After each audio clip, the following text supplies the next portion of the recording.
Good evening to all present here, and I wish you a very happy Makar Sankranti. Today we have our resource person as Dr. Ritesh Kalra, और sir ने पहले भी काफी सारे बहुत अच्छे sessions लिए हैं जो कि काफी enlightening है. The topic for today is slightly different from all of us. It's talking about relationships.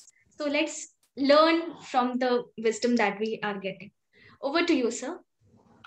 Good evening, Mishra sir, Shreya ma'am, Anshika ma'am, and all seniors and junior faculty members and all other members of Ramanujan College, University of Delhi.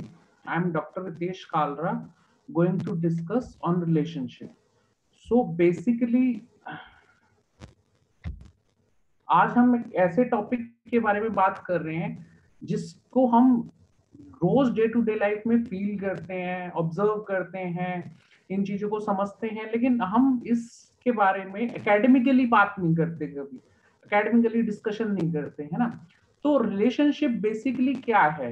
In simple words हम कह सकते हैं, जब दो या दो से ज्यादा, है ना, to or more than to peoples और ग्रुप्स और country etcetera talks or feels about or behave towards and deal with each other, है ना। जब दो या दो से ज्यादा कंट्री हो, लोग हो, ग्रुप्स हो, वो बात करें, फील करें, एक दूसरे के प्रति बिहेव करें या कोई डील करें, वो अपने आप में एक रिलेशनशिप है ना।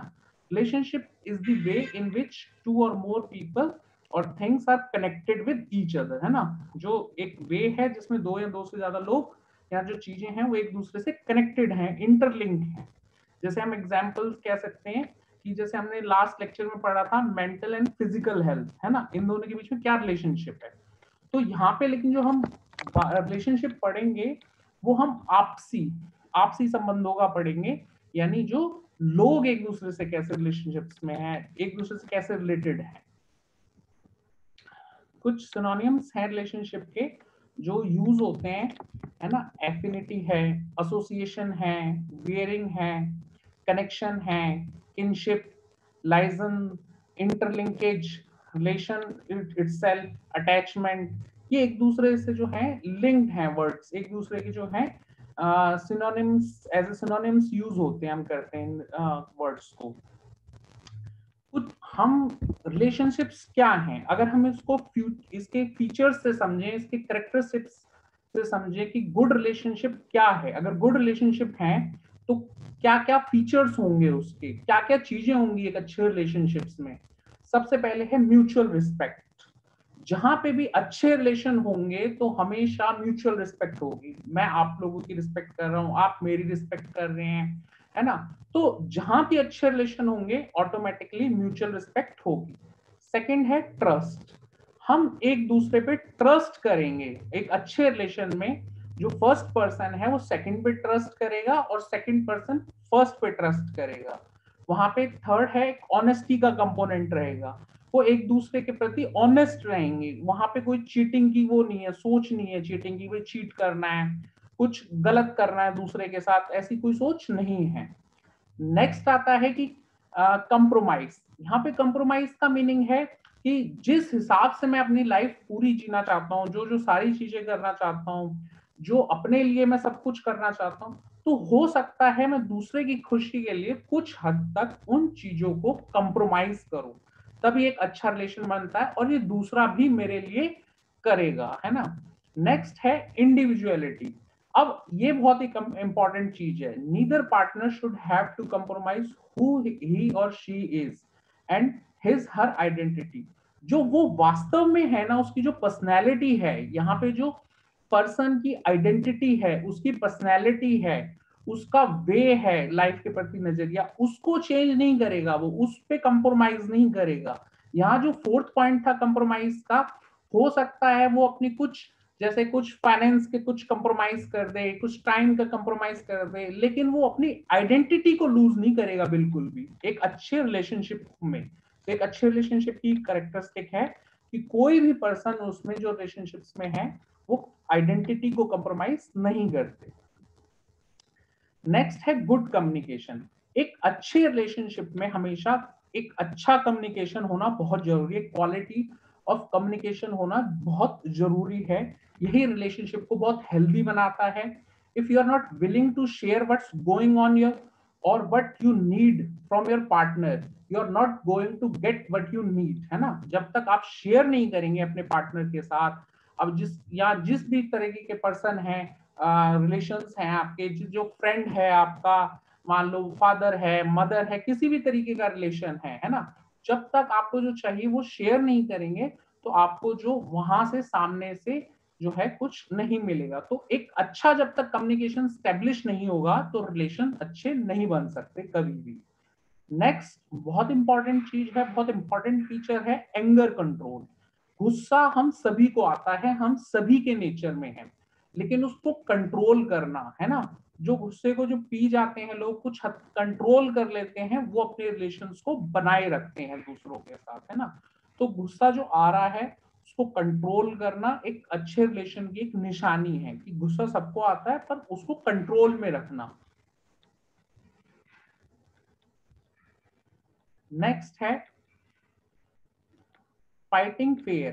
Everyone argue at some points, but those who are fair, stick to the subject and avoid insult are more likely to come with a possible solution, है ना।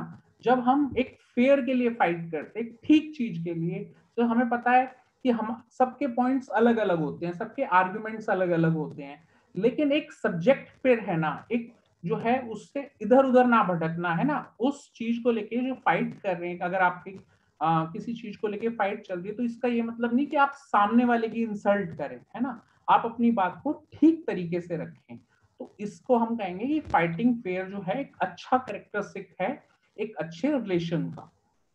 प्रॉब्लम सॉल्विंग, आपको हमेशा प्रॉब्लम सॉल्विंग की तरफ जाना है, आपको प्रॉब्लम को सॉल्व करना है, ना कि जो है उसको इशू को बार बार डिस्कस करना है। एक अच्छे रिलेशन जो है, अच्छे रिलेशन में जो लोग हैं वो हमेशा प्रॉब्लम सॉल्विंग की तरफ देखते हैं चीजों को, ना कि एक बात पे अडिग रहे, वो अड़े नहीं रहते, है ना। वो एक प्रॉब्लम पे नहीं अड़े रहते, प्रॉब्लम का सोल्यूशन कैसे हो सकता है उसको ध्यान में रखते हैं, है ना। नेक्स्ट है अंडरस्टैंडिंग, एक दूसरे को समझना, है ना। जब भी हम एक अच्छे रिलेशन की बात करते हैं तो वहां पे अंडरस्टैंडिंग होना बहुत जरूरी है। मैं क्या कह रहा हूं आप समझें, आप क्या कह रहे हैं मैं समझूं। तो ये अंडरस्टैंडिंग जब तक नहीं होगी, एक अच्छा रिलेशनशिप जो है वो कभी भी नहीं बन सकता, है ना। चाहे वो आपके पेरेंट्स हो, चाहे वो आपके जो है सिस्टर्स हो, ब्रदर्स हो, कजन्स हो, है ना, वाइफ हो, और किसी भी तरीके का कोई भी फ्रेंड्स हो, गर्लफ्रेंड हो, बॉयफ्रेंड हो, मतलब किसी भी तरीके का कोई भी रिलेशन जो है अंडरस्टैंडिंग के बिना वो खड़ा नहीं रह सकता। नेक्स्ट है सेल्फ कॉन्फिडेंस।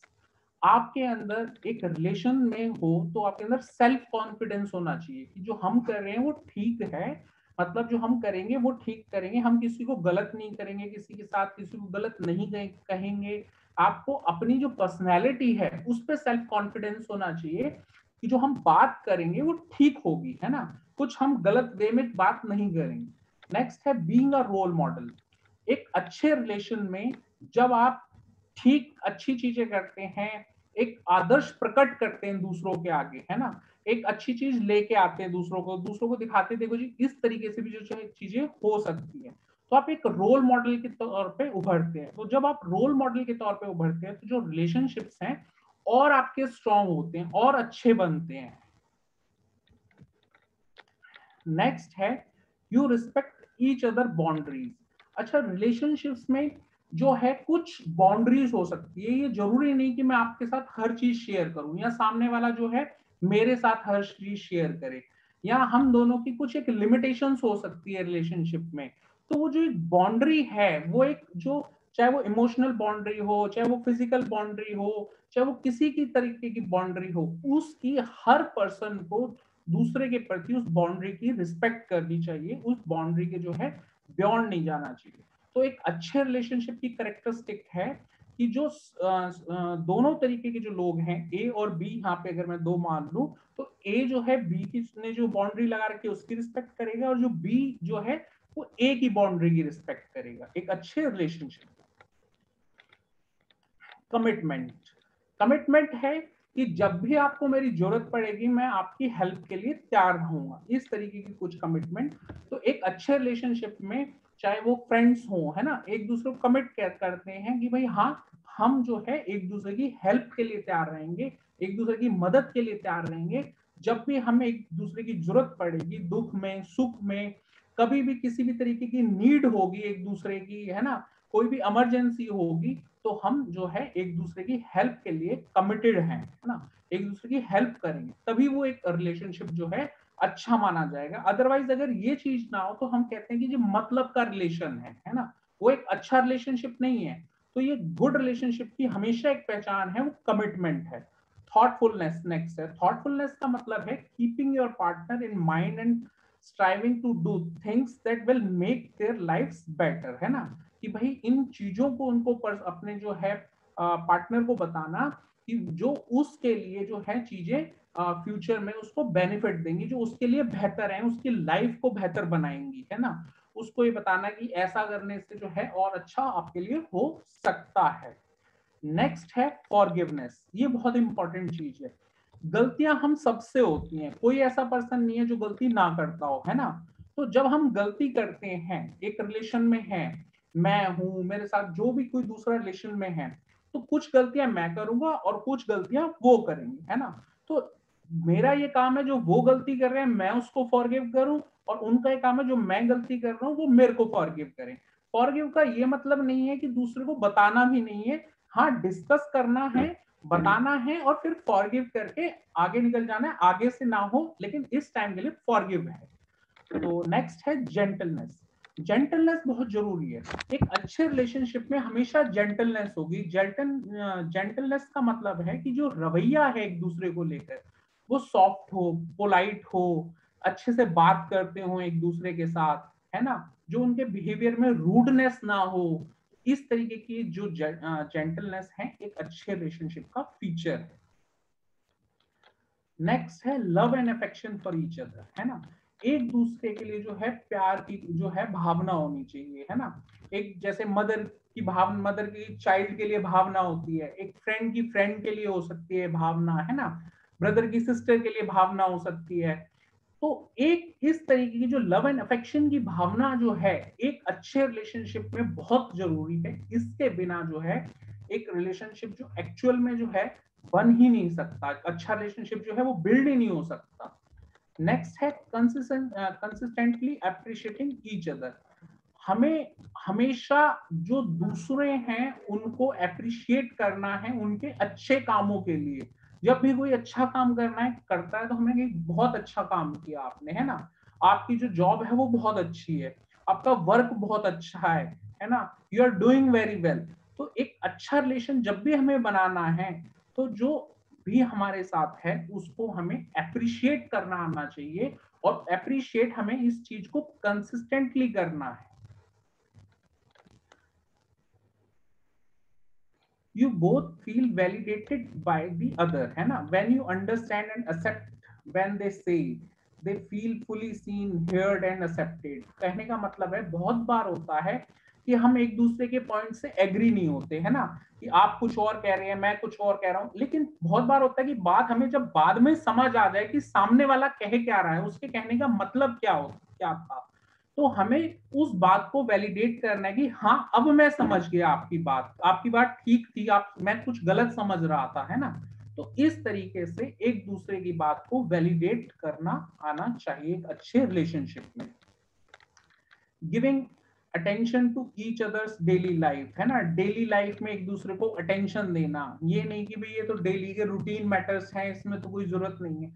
जब भी एक अच्छा रिलेशन होगा, जो भी अच्छे रिलेशन में जो पर्सन है वो एक दूसरे की जो है रूटीन की लाइफ में, डेली लाइफ में एक दूसरे को जो है वो इंपॉर्टेंस देंगे, एक दूसरे को जो है अटेंशन देंगे उनके कामों पे। Treating each other with kindness, है ना, एक दूसरे को काइंडली ट्रीट करना है, अच्छे भाव से, कोई रूड नहीं होना चाहिए उसमें, कुछ आपके अंदर जो रूड बिहेवियर नहीं होना चाहिए, काइंड बिहेवियर के साथ, है ना। स्पॉन्टेनियस वार्मथ एंड अफेक्शन, एक जो वार्म है, एक अफेक्शन है, जैसे वेलकम करने वाला, ग्रीट करने वाला, है ना, एक मुंह पे स्माइल रखने वाला, इस तरीके का जो है आपके अंदर जो है वार्मथ एंड अफेक्शन होना चाहिए एक अच्छे रिलेशनशिप की, ये बहुत बड़ी निशानी है।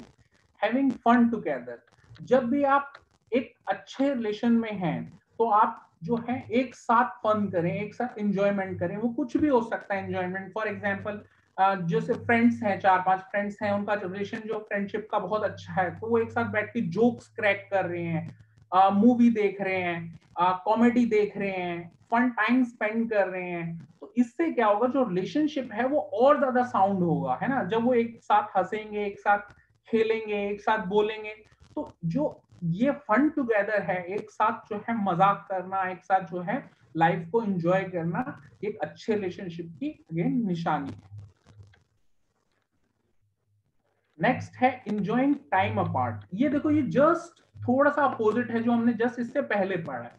इंजॉइंग टाइम अपार्ट का मतलब है कि ये भी बहुत जरूरी है जब हम अगर कंसिस्टेंटली एक ही पर्सन के साथ बहुत लंबे समय तक हैं, और तो तब क्या होता है कि हमें कई बार जो है अलग से अपना as a individual time spend करना है, मान लो, है ना। एज ए इंडिविजुअल हमें कुछ करना है काम, बिल्कुल अलग होके, सेपरेट होके।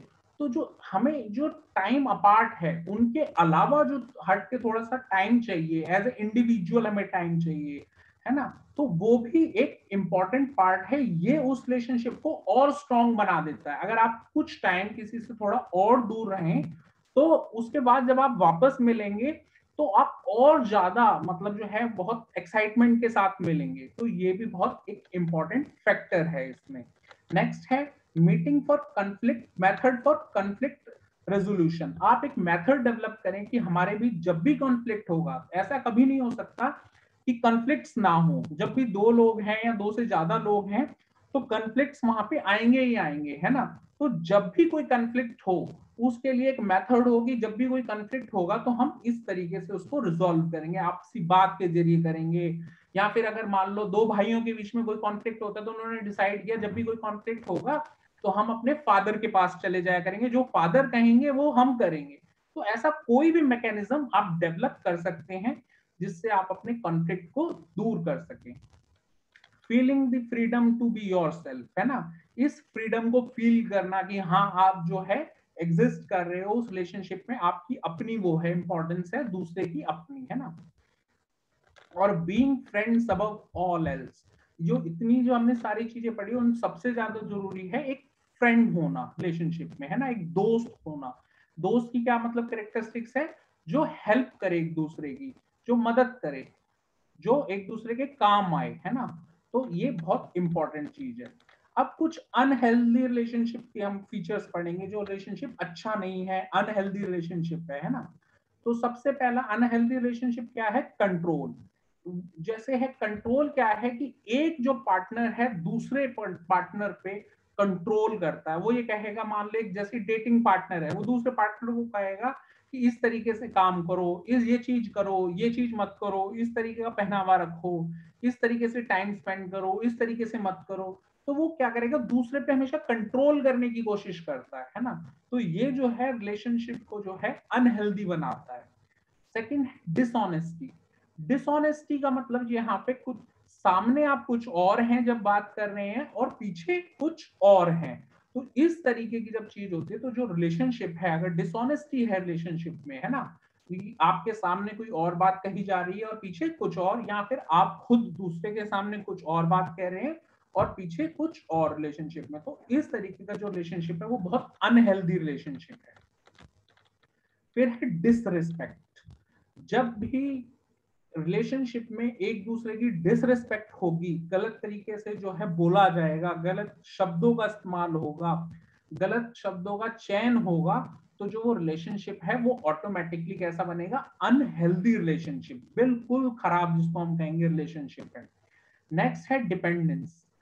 रिलेशनशिप में डिपेंडेंस नहीं होनी चाहिए, ना तो ए बी के ऊपर डिपेंड होना चाहिए, ना बी ए के ऊपर डिपेंड होना चाहिए। जब भी रिलेशनशिप में डिपेंडेंस आएगी तो रिलेशनशिप वहां से अनहेल्दी बनना चालू हो जाएगा। रिलेशनशिप जो है अगर डिपेंडेंस है तो समझो वो अनहेल्दी रिलेशनशिप की एक जो है एक फीचर है कहीं पे भी। इसका ये मतलब नहीं है कि जो फादर है और वो जो सन है, अगर सन छोटा है और फादर बड़ा है तो वो डिपेंडेंस नहीं हो सकता, वो एक अलग केस है बिल्कुल, है ना। वहां के जो केसेस है, ये जो डिपेंडेंस कहा गया है ये बिल्कुल फ्रेंड्स वाली टर्म्स में कहा गया है, जहां पे आपका इस टाइप का रिलेशन है, फ्रेंडली रिलेशन है ना। तो तो इस टाइप की जो रिलेशनशिप है वहां पे डिपेंडेंस नहीं होनी चाहिए। नेक्स्ट है फिजिकल वायलेंस।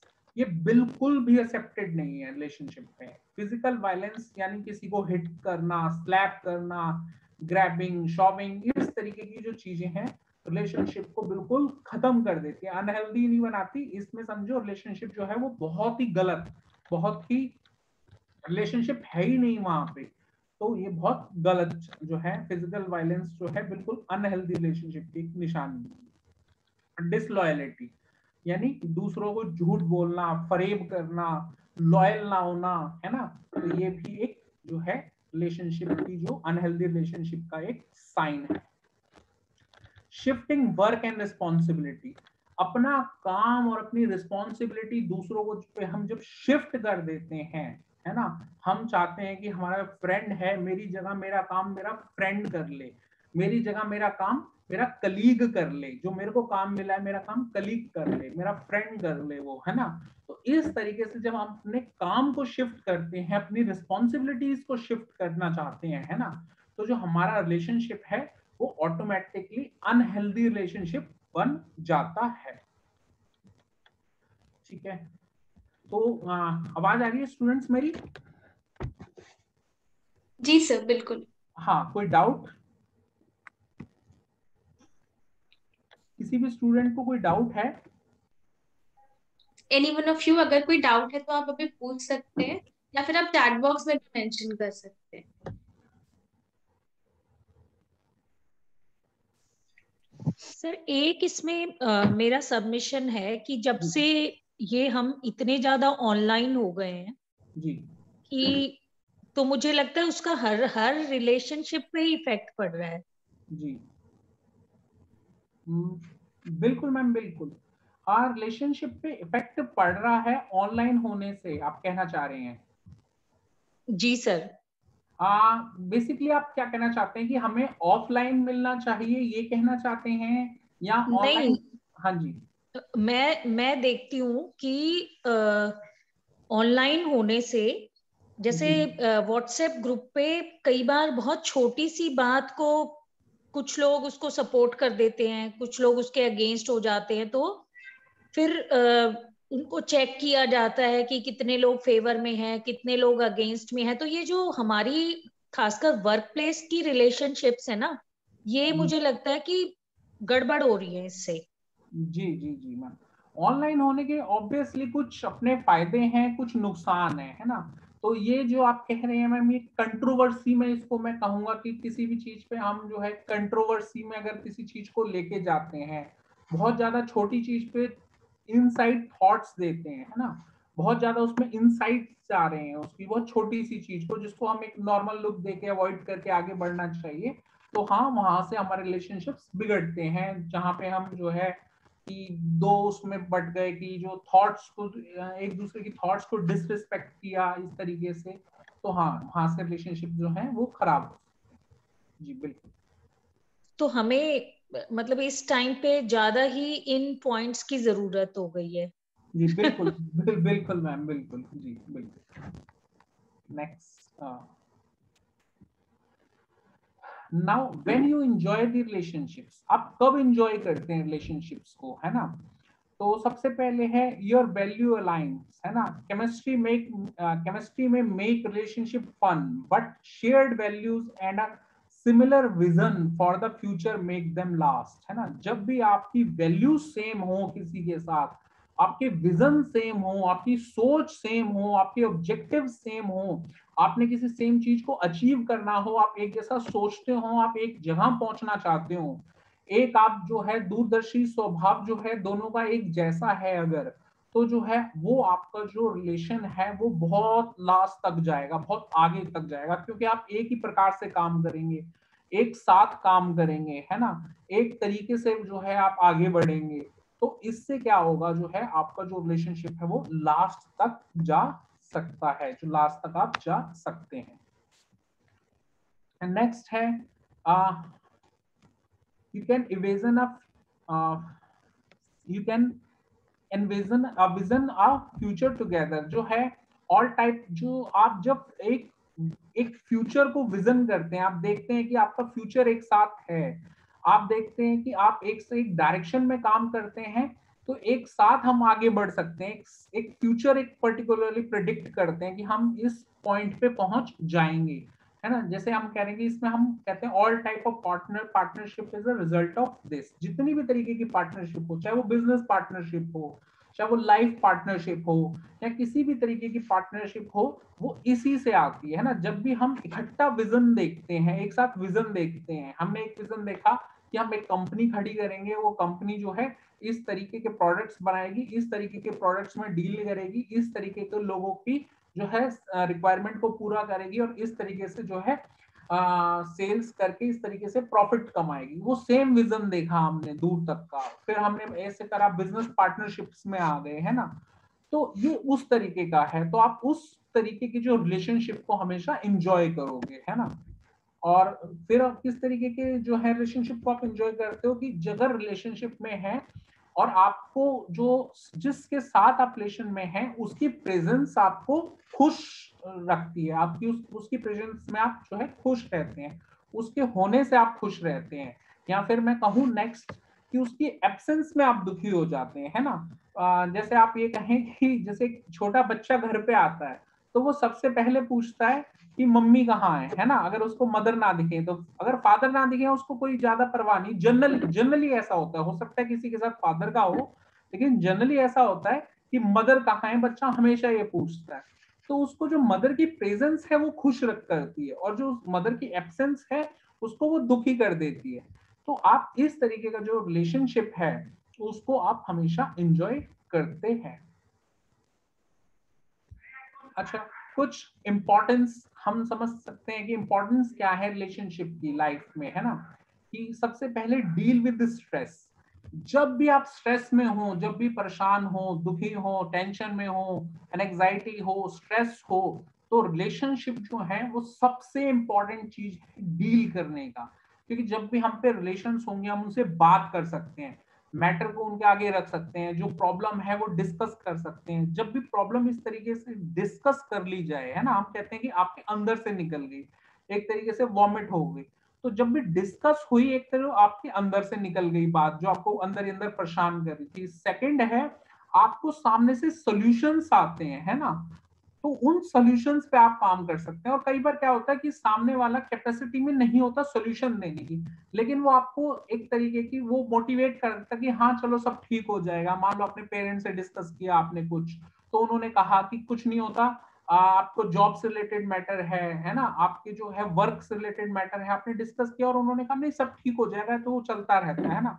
तो ये जो है, ये जो इस तरीके की जो चीजें हैं रिलेशंस जब भी होते हैं आप, तो इस तरीके के जो है स्ट्रेस से आप डील कर सकते हैं इजीली।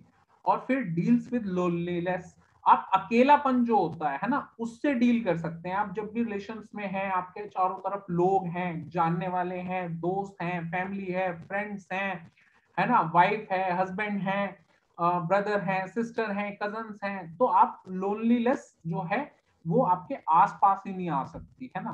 तो उससे जो है आप अकेलेपन से इजीली डील कर सकते हैं। और नेक्स्ट है डील्स विद ब्लड प्रेशर। ये कैसे हो सकता है? ये हो सकता है हमने नया सुना हो, नया पढ़ा हो, है ना।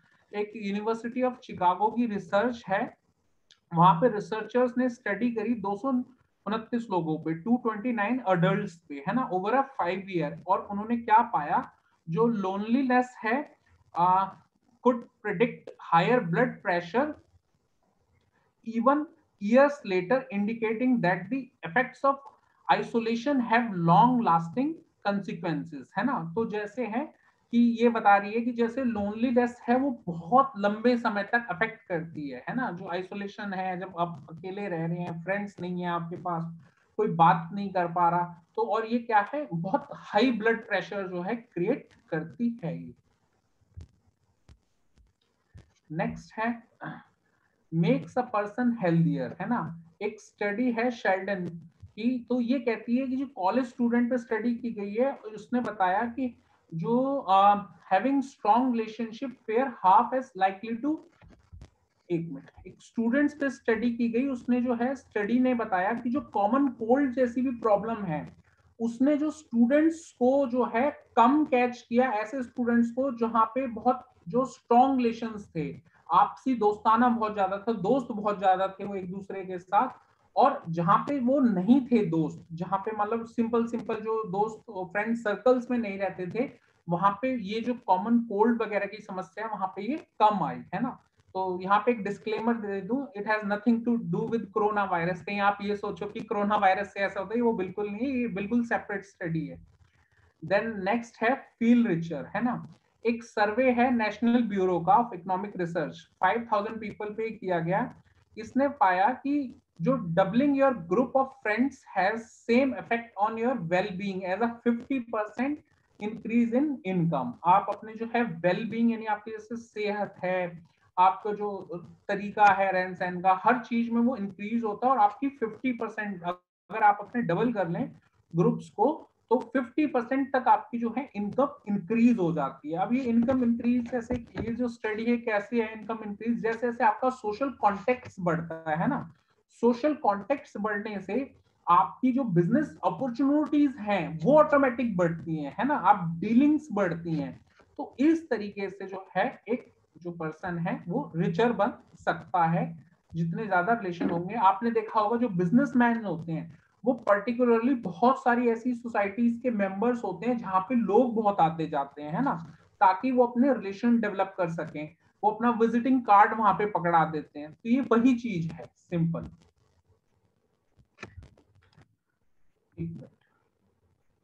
हाँ, इम्पोर्टेंस कंटिन्यू है। बेटर हीलिंग ऑफ लाइफ, आप अपनी लाइफ को अच्छे से हील कर सकते हो, अच्छे से जो है अपनी जो जिंदगी है उसको आगे की तरफ ले जा सकते हो अच्छे रिलेशंस के साथ। हेल्दियर बिहेवियर, जो आपका बिहेवियर है, गुड रिलेशन जो है हमेशा आपको अच्छी हैबिट्स की तरफ ले जाता है। एक अच्छा जो रिलेशन है, आपके जो दूसरा पर्सन है वो आपको हमेशा अच्छी चीजें बताएगा कि भाई ये चीज होनी चाहिए, ये नहीं होनी चाहिए, ऐसा आपको करना चाहिए, जो अच्छी हैबिट्स के बारे में आपको बताएगा, है ना। तो इससे क्या होगा, आप हमेशा अच्छी तरफ पॉजिटिव डायरेक्शन में मूव करेंगे, कुछ अच्छी चीजें सीखेंगे, कुछ अच्छी पर्पसफुल चीजें करेंगे, है ना।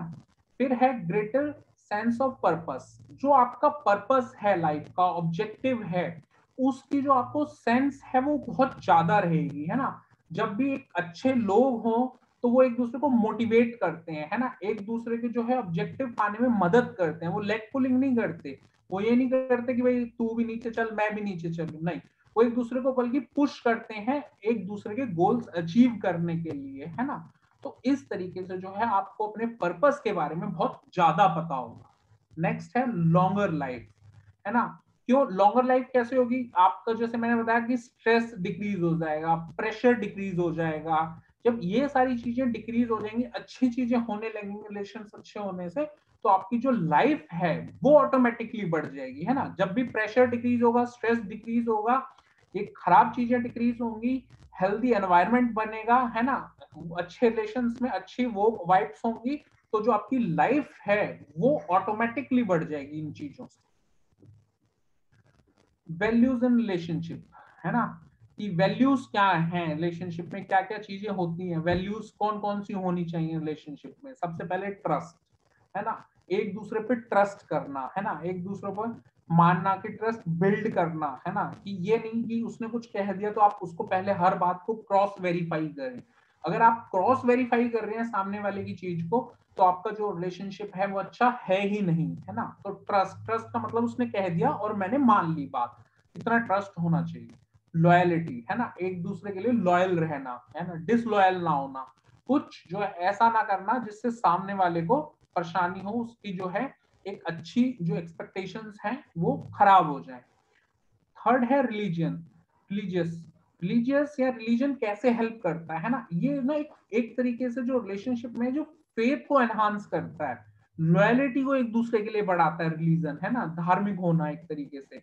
जब भी जैसे मान लो जो पेरेंट्स हैं वो हमें शुरू से सिखाते आए, ज्यादातर हमारे इंडियन घरों में वो पेरेंट्स हमें शुरू से सिखाते आए हैं कि जो है गॉड की वर्शिप करना, है ना, एक तरीके, जिस तरीके से मान लो मंदिर मस्जिद यहाँ जहां पे भी आप जाते हो, गुरुद्वारा, वहां पे भी जाना, एक वर्शिप करना, है ना, भगवान को मानना, फेथ रखना, इससे जो हमारे रिलेशन है, इस चीज का रिलेशन पे हमेशा पॉजिटिव इफेक्ट पड़ता है। जब इस तरीके के हमारे विचार होते हैं तो हम रिलेशन में भी जो है एक दूसरे के साथ ट्रस्ट के साथ काम करते हैं, लॉयलिटी के साथ काम करते हैं। तो रिलीजन का भी एक इम्पॉर्टेंट जो है रिलेशनशिप में एक इम्पोर्टेंस है अपनी एक। नेक्स्ट है कम्युनिकेशन, है ना, without a doubt this is a core value, है ना, is a crucial to the development and well-being of relationship। बहुत इंपॉर्टेंट चीज है कम्युनिकेशन। जैसे मैंने पहले भी बताया, जब तक आप अपनी बात को कम्युनिकेट नहीं करोगे सामने, तो सामने को वाले को पता कैसे चलेगा कि क्या एक्सपेक्टेशन है, कि क्या चीज सामने वाले को चाहिए, कि क्या जरूरत है, कहाँ पे कोई प्रॉब्लम हो रही है। तो कम्युनिकेशन जो है वो एक इम्पॉर्टेंट फैक्टर है, एक इम्पॉर्टेंट वो है। फिर है लाइफस्टाइल, है ना, वैल्यूज में एक नेक्स्ट बहुत इंपॉर्टेंट चीज आती है lifestyle. If you both like to do different things all the time, है ना, यहाँ ऑल द टाइम बहुत इंपॉर्टेंट वर्ड है। Spending no more than a few minutes a week together, आपको बिल्कुल भी एक साथ जो है एक 5 मिनट के लिए भी साथ रहना पसंद नहीं है, then your relationship is less likely to prosper. आपका जो रिलेशनशिप है वो प्रॉस्पर हो ही नहीं सकता, है ना।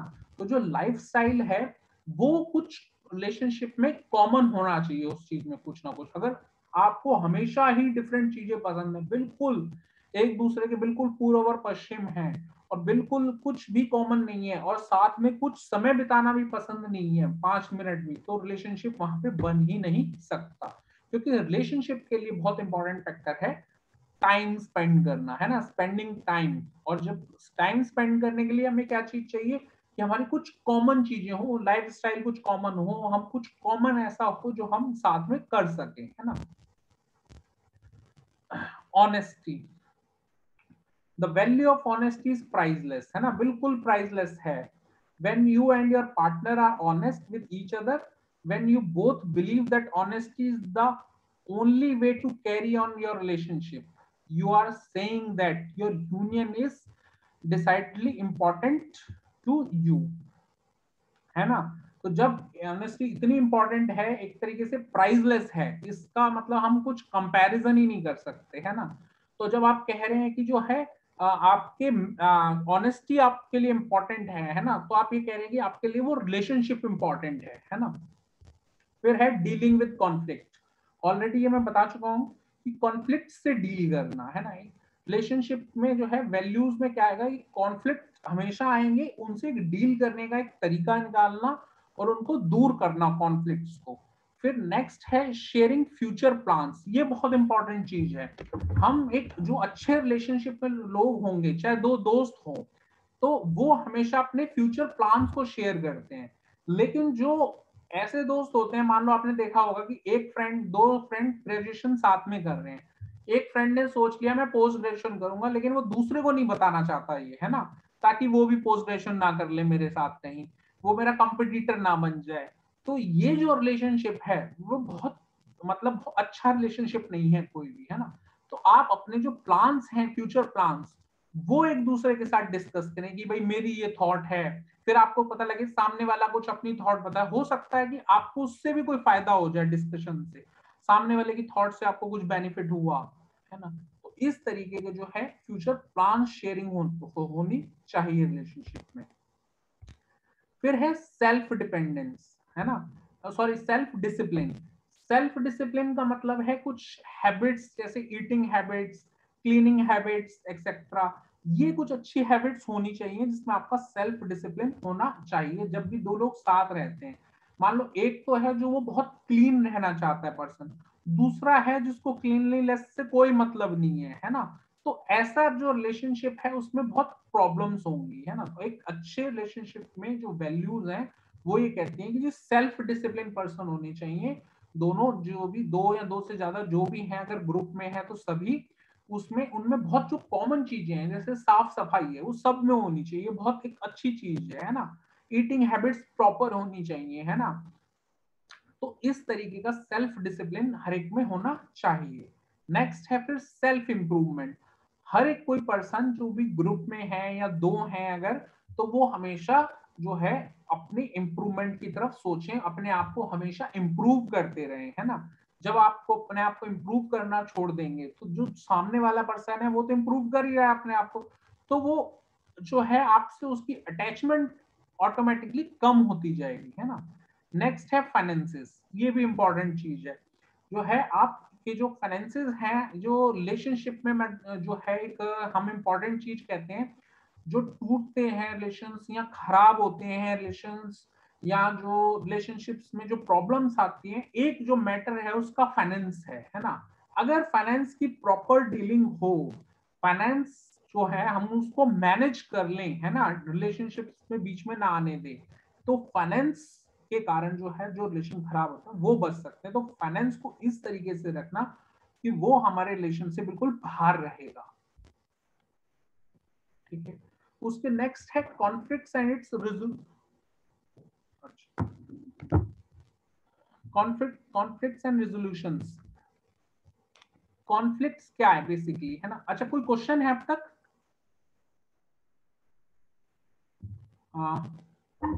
आवाज आ रही है?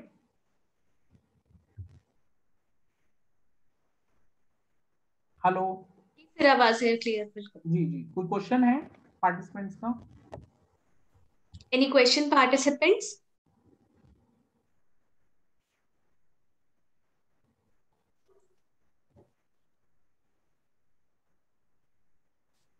नहीं। चलो नेक्स्ट टॉपिक पे चलते हैं। ये है conflicts and it's resolution. Conflicts is basically क्या है कि डिसएग्रीमेंट है या डिफरेंस है between two ideas, thoughts, wishes, है ना। जब भी दो लोगों के आइडियाज अलग हैं, थॉट्स अलग हैं, विशेस अलग हैं, सोच अलग है, नजरिया अलग है, तो वहां पे हम कहते हैं कि अराइज हुआ कॉन्फ्लिक्ट्स। नेगेटिव टर्म्स में, नेगेटिव सेंस में हम कहते हैं कि फाइट हो गई या आर्ग्यूमेंट हो गया, है ना। और अगर हम इस चीज को पॉजिटिवली देखें, पॉजिटिव सेंस में लेके जाएं, तो ये conflict is a proof that shows कि there is more than one mind, है ना। आप एक ऑर्गेनाइजेशन में और कॉन्फ्लिक्ट हुआ है दो लोगों के बीच, तो ये बता रहा है कि वहां पे एक से ज्यादा माइंड इन्वॉल्व है ना। सेम चीज को लेकर दो लोग अलग अलग नजरिए से सोच रहे हैं। हो सकता है ये बेटर रिजल्ट दे, ऑर्गेनाइजेशन को बेटर आउटपुट दे, है ना। एक पर्सन ने कुछ सोचा, फिर दूसरे ने कहा नहीं इस चीज को इस तरीके से भी किया जा सकता है, इस तरीके से बेहतर किया जा सकता है, फिर पहले ने सोचा कि ये वाला क्यों बेहतर है। तो इस तरीके से जो एक बेटर सोल्यूशन हमारे आगे आ सकता है। तो कॉन्फ्लिक्ट ये जरूरी नहीं है कि हमेशा नेगेटिव टर्म्स में ही देखा जाए, पर इसको जो है बहुत बार पॉजिटिव टर्म्स में भी, कि हाँ कॉन्फ्लिक्ट है, वहां पे आइडियाज अलग हैं, थॉट अलग हैं, लेकिन एक अपॉर्चुनिटी है बेटर रिजल्ट आने की वहां पे। फिर है ठीक है, कॉन्फ्लिक्ट रिजोल्यूशन, है ना। Conflict resolution is the process of ending a dispute and reaching an agreement that satisfy all the parties involved, है ना। आप एक ऐसे पॉइंट पे पहुंच जाएं, उस प्रोसेस को एंड करें जहां पे जो डिस्प्यूट्स थे, और ऐसे पॉइंट पे पहुंच जाएं जहां पे सब एग्री हो, है ना। जैसे इस इमेज को आप देखें कि पहला कह रहा है नो, फिर कह रहा है दूसरा यस, फिर तीसरे ये पॉइंट पे पहुंचे कि मे बी हो भी सकता है और नहीं भी हो सकता। कुछ ऐसे बीच का जो पॉइंट जो है, एक ऐसा पॉइंट जिसपे सबके लिए जो सुटेबल है, सबके लिए जो ठीक है कि हाँ ये ठीक है बात, है ना। अच्छा, कुछ कॉमन एरर्स हैं कॉन्फ्लिक्ट रेजोल्यूशंस में, है ना। सबसे पहला है सेल्फ सर्विंग फेयरनेस इंटरप्रिटेशन। जब भी कॉन्फ्लिक्ट होता है, हर कोई ये सोचता है कि मैं तो फेयर हूं, लेकिन सामने वाले की गलती है, जो सामने वाला है वो गलत है जी, मैं तो बिल्कुल ठीक हूं, है ना। तो ये जो थॉट है, ये सबसे गलत थॉट है, ये गलती तो आप ही की है, मैं तो बिल्कुल ठीक हूं। सेकंड है ओवर कॉन्फिडेंस। ये ओवर कॉन्फिडेंस से भी जो है कॉन्फ्लिक्ट्स जो है रिजॉल्व नहीं हो सकते कभी भी। जब भी ओवर कॉन्फिडेंस होगा, चाहे एक पर्सन के अंदर हो या एक से ज्यादा पर्सन के अंदर वहां पे हो सकता है, तो कॉन्फ्लिक्ट जो है हमारा जो है रिजॉल्व हो ही नहीं सकेगा कभी भी। नेक्स्ट है एस्केलेशन। एस्केलेशन यानी आप उस सिचुएशन को एस्केलेट कर गए, कहने का मतलब कुछ आपने ऐसा किया जो दूसरों को पसंद नहीं आया, है ना। जो एक तरीके से अगर मान लो मीटिंग में है, आपने किसी के खिलाफ कुछ ज्यादा कुछ बोला, या आप वहां से उठ के चले गए, तो इस तरीके की जो चीजें हैं, तो वहां पे कॉन्फ्लिक्ट जो है रिजॉल्व नहीं होंगे। नेक्स्ट है अवॉइडेंस। एग्जाम्पल ऑफ अवॉइडेंस में इंक्लूड बॉटिंग अप इमोशंस, है ना, changing the subject when an issue is brought up, और physically leaving the situation altogether, है ना। आपने जो कोई भी जो है एक सब्जेक्ट को चेंज कर दिया जब वो सब्जेक्ट आ रहा है तो उस सब्जेक्ट को चेंज करने से कुछ नहीं होगा, उस पर बात करो और उसको जो है मैटर को सॉल्व करने की तरफ हमें आगे बढ़ना चाहिए। या फिर इस तरीके का आपने कुछ करा, उसको मीटिंग को छोड़ दी, फिजिकली लिविंग द सिचुएशन, तो उससे जो है कॉन्फ्लिक्ट कभी भी नहीं जो है खत्म होंगे। तो ये अवॉइडेंस जो है एक एरर है, ये कभी भी कॉन्फ्लिक्ट को रिजॉल्व करने की तरफ आगे नहीं बढ़ते। इसमें हम ब्लेमिंग, हम क्या करते हैं कॉन्फ्लिक्ट रेजोल्यूशन में एक दूसरे को ब्लेम करते रहते हैं कि आपकी गलती है, आपने ये किया, पहले ये हुआ था, पहले वो हुआ था। तो ये कॉमन बहुत बड़ी एरर है। फिर है इमोशनल वॉलेटिलिटी एंड इंसल्ट, एक दूसरे की इंसल्ट कर देना, गलत शब्दों का इस्तेमाल करना, गलत तरीके से बिहेव करना, गलत कुछ जो है वर्ड्स का उपयोग करना, तो ये भी जो है बहुत बड़ी एरर है कॉन्फ्लिक्ट रेजोल्यूशन में। तो क्या क्या करना चाहिए हमें कॉन्फ्लिक्ट को रिजॉल्व करने के लिए, क्या क्या चीजें होनी चाहिए, है ना, किन किन बातों पे ध्यान देना चाहिए। सबसे पहले एक्टिव लिसनिंग, एक्टिव लिसनिंग बहुत इंपॉर्टेंट चीज है कि सामने वाला क्या कहना चाह रहा है, सबसे पहले उसको समझना, है ना, उसकी बातों को समझना, उसके आइडियाज को पूरी तरीके से समझ लेना, है ना। कई बार क्या होता है कि आइडियाज को हम समझते नहीं है, हमें लगता है कि जस्ट हमारे अगेंस्ट है ये चीज, तो उन आइडियाज को सबसे पहले समझना, उसके लिए आपको एक्टिव लिसनिंग चाहिए। There is a difference between hearing and listening. Hearing में सब सिर्फ आप शब्दों को सुनते हैं, और लिसनिंग में आप उसको समझते भी हैं जो बात कही जा रही है। तो आपको एक्टिव लिसनर होना है। फिर है I statements, instead of claiming that the other party acts or feels a certain way, instead the party will approach their statement by speaking from their own experience, है ना, कि दूसरों को कहना कि आपने ये कहा, आपने ये कहा, इसका ये मतलब है। रादर हर कोई पार्टी अपनी बात कहेगी कि मैंने ये कहा, इसका ये मतलब है, और इससे ये चीज हम कहना चाह रहे हैं, है ना। तो इस तरीके का है। नेक्स्ट है इमोशनल रेगुलेशन, है ना। आपको क्या करना है, एक वर्ड शायद मैंने गलत लिख दिया, लर्निंग है ना। आपको इमोशनल लर्निंग होनी चाहिए, इमोशन की जो है आपको लर्न करे, इंटेलिजेंस हो इमोशंस की, है ना। बेसिकली क्या है यहाँ पे इमोशनल रेगुलेशन का मतलब, आपको पता होना चाहिए जो मैं शब्द बोलता हूँ, जो हम वर्ड्स यूज करते हैं दूसरों के लिए, वो कैसे दूसरों को इमोशनली हार्म कर सकते हैं, है ना। अगर वो शब्द आपको कहे जाएं तो वो किस तरीके से हार्म पहुंचाएंगे, या अगर हम अच्छे शब्द कहते हैं तो वो दूसरों को कितने अच्छे लग सकते हैं, उनको कितना खुश कर सकते हैं, है ना, उनको कितना सेटिस्फाई कर सकते हैं। अगर दूसरे मेरे लिए ये शब्द यूज कर सकते हैं तो मैं कितना जो है खुश हो जाऊंगा। तो ये जो एक इमोशनल इंटेलिजेंस है, वो आपके अंदर ये इमोशन रेगुलेशन ला सकती है। यहाँ पे रेगुलेशन का मतलब है कि आप अपने आप को रेगुलेट करें, कि कोई भी गलत वर्ड्स ना यूज करें, सिर्फ आप अच्छे और सही शब्दों का सही जगह चुनाव करके उनको सही जगह यूज करें। नेक्स्ट है कम्युनिकेशन, प्रॉपर कम्युनिकेशन हो। उसके बाद है असर्टिवनेस। असर्टिवनेस देखो पैसिवनेस और अग्रेसिवनेस के जस्ट बीच में लाई करती है। असर्टिवनेस क्या है, आप अपनी बात को रखेंगे, लेकिन रखते हुए बहुत जिद्दी नहीं होंगे, बहुत रूड तरीका नहीं अपनाएंगे, और ना ही आपने पैसिव होना है कि चुप भी नहीं रहना। तो असर्टिवनेस होने का मतलब है कि आप अपनी बात को ठीक तरीके से रख देना, बिल्कुल बात को बोल देना, वहां पे लड़ना झगड़ना नहीं है, और ना ही बिल्कुल चुप रहना है। तो जब भी आप कॉन्फ्लिक्ट रेजोल्यूशन की तरफ जाएंगे, हमेशा ये ही कही जाएगी बात, एक असर्टिव पर्सन है वो बिल्कुल राइट पर्सन है कॉन्फ्लिक्ट रेजोल्यूशन के लिए, है ना। क्योंकि जब तक आप बात को रखेंगे नहीं तो बात सॉल्व नहीं होगी, वो आपके पास ही रह जाएगी अंदर, है ना। और आप जब बहुत ज्यादा तेजी से रखेंगे अग्रेसिवनेस, तो बात मानी नहीं जाएगी। तो बिल्कुल आपको असर्टिव होना है, ना तो जो है बहुत पैसिव होना है और ना अग्रेसिव होना है, तो असर्टिव।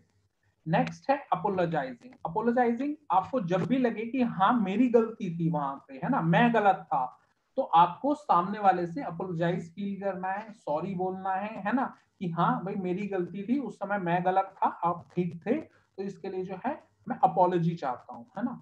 तो इस तरीके से जो है कॉन्फ्लिक्ट को रिजॉल्व किया जा सकता है बहुत इजीली। तो कभी भी अपोलॉजी फील करते हुए बिल्कुल हिचकना नहीं है। जब आप एक बार इस कंक्लूजन में पहुंच जाएं कि गलती आप ही की थी, है ना, तो आप इमीडिएटली अपॉलॉजी फील करें और कॉन्फ्लिक्ट अपने आप रिजॉल्व हो जाएगा, है ना।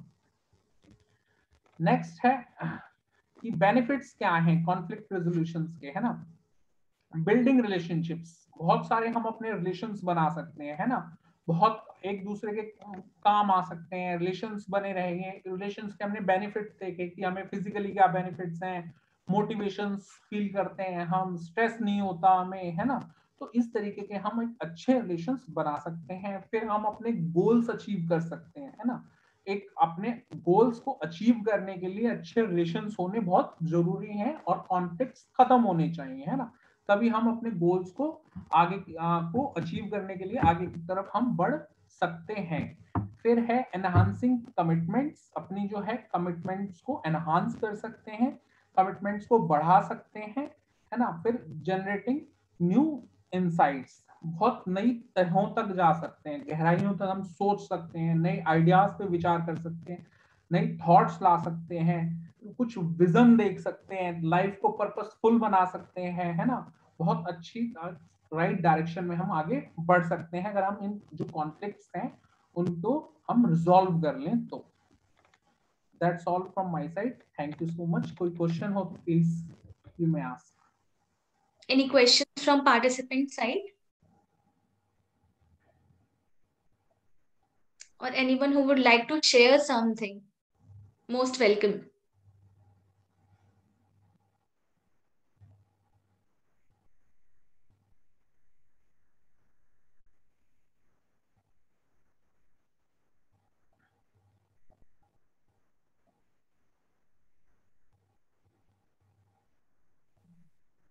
I think no questions, sir. Okay, thank you so much, sir. I must say it was a very holistic and wholesome session. Right from including every aspect, like आपने scientific aspect बताया, आपने practical aspect बताया, and about everything like relationship है, उसमें conflict हो गए, उसको resolve भी कैसे करना है, means it was like a complete, like हमें लग रहा था कि एक session नहीं, कई session तो combine करके लिया गया है, क्योंकि हमें problem भी बता रहे हैं, आप solution भी बता रहे हैं. It was really very insightful, I would say. Thank you so much, sir, for sharing all these with us. Thank you so much, ma'am. Thank you so much, all the participants, and thank you so much, sir, for sharing all these things with us. With that, I am ending the meeting. Thank you, everyone. My pleasure.